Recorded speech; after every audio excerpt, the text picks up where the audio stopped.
whatever archetype you're living into, whether it's like the leading man or the girl next door or the character actor who is villainous or the character actor that's good. I mean, there's different archetypes that you're going to be wanting to find your strength in. And my advice to you is to be the best in your category. Just work to be the best.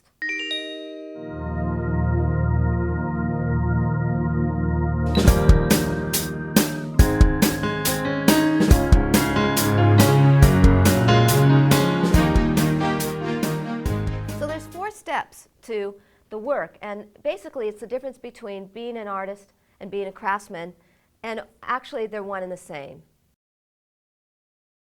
Let me talk about the difference between art and craft. An artist is, of course, also a craftsman. A craftsman could be like a tailor or a bricklayer.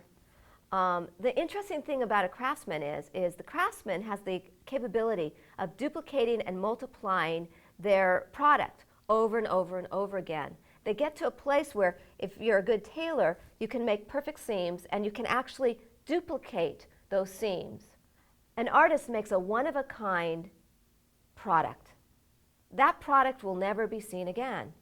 So, like for example, when you do a scene, and you might be able to duplicate the gestures and physicality, but every time you do the scene, it will be a little different. Maybe if you're in the emotional content of grief, maybe it's a little hopeful grief, or maybe it's a little regretful grief, or maybe it's grief bittersweet. So the emotion is always alive.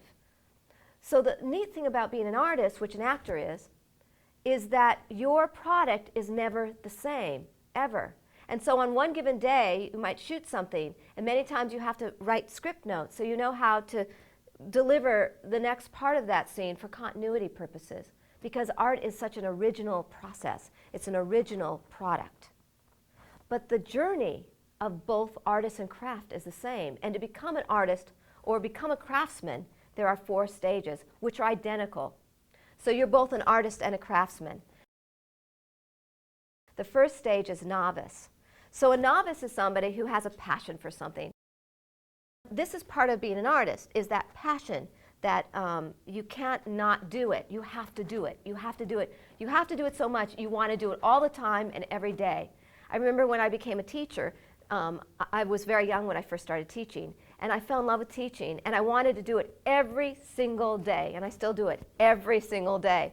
So whatever your passion is, it has to fill you up so much that you want to do it every day. A craftsman has the same journey. The craftsman also has the same kind of passion to do it every single day. So the craftsman also and the artist begin as novices. And so they're observing their craft or their art. They're observing other people doing it. They're gleaning, they're watching, and they're also hungry to grow and learn. But they don't have any information yet. The next stage is to apprentice. That means you find a master teacher to guide you for a minimum of 2 years, to study under their tutelage so that you become more and more of a master of your own craft. So many times a young actor goes into the novice stage, which is they don't know anything, and they attempt to go out and audition without any training. And this is a great problem for them because they are not being advised or supported by a master teacher. And so that guidance is crucial in the beginning level of your craft development, because actors move into into only a few areas of skill level. And if they're not moving towards master, then they're going to be doing much more superficial work. Occasionally there are, of course, natural actors, but that is more rare than common. Every now and then I'll meet an actor and I'll be blown away at what a natural they are. But the most amazing thing I've found is the naturals always want to study. They always want to be better. Occasionally, you'll have a natural who actually books so quickly that their school becomes the work and it becomes just doing it in the profession. But there's always the evolution of age. And so when you move from one age stage to the next, maybe you're a natural in your teens.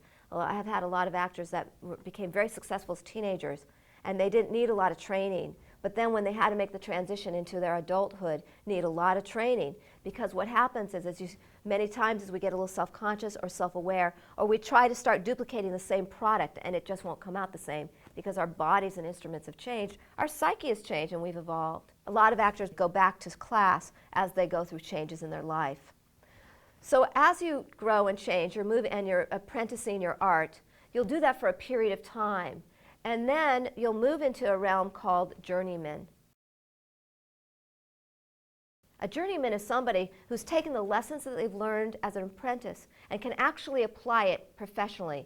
We've all heard, a great example is a good tailor. You have your master tailor and they're very expensive, different name brands. We hear about them on the red carpet.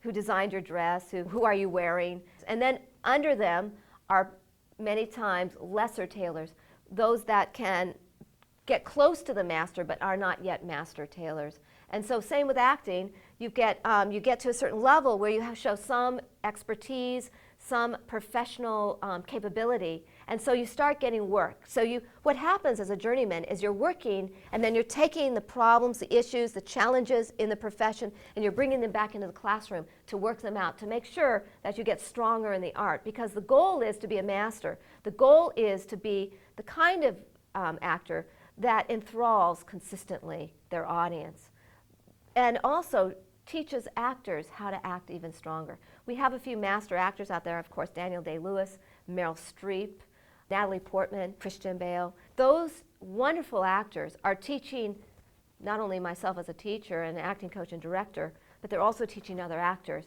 what it means, how to get further, how to go into the subtext even further, how to reveal the capability of being vulnerable consistently in different roles, not just playing yourself, but playing different roles.